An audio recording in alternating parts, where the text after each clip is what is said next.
देगलूरकरांनो, जय महाराष्ट्र।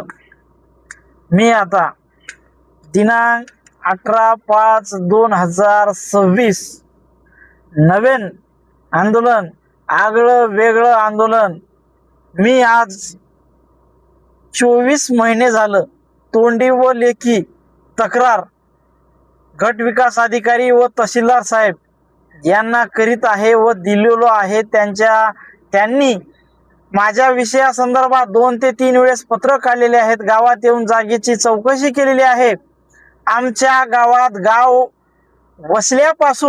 बसल्यापासून आजपर्यंत आम्हाला स्मशानभूमी काय असते आणि स्मशानभूमीमध्ये अंत्यविधी करतात का हे सुद्धा आणखीन आमच्या गावातील नागरिकांना माहिती नाही। व आमच्या गावामध्ये प्रत्येकाच्या शेतात अंत्यविधी केले जाते।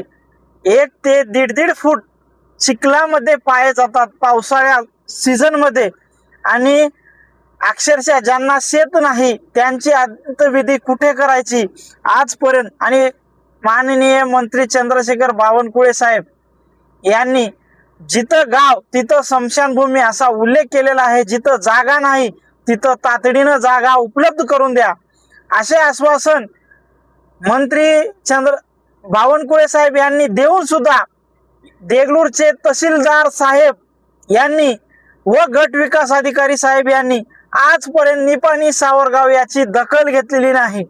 मी निवेदन दिलो, पाठपुरावा दिल्याच्या नंतर देखील आज मी 18 तारीख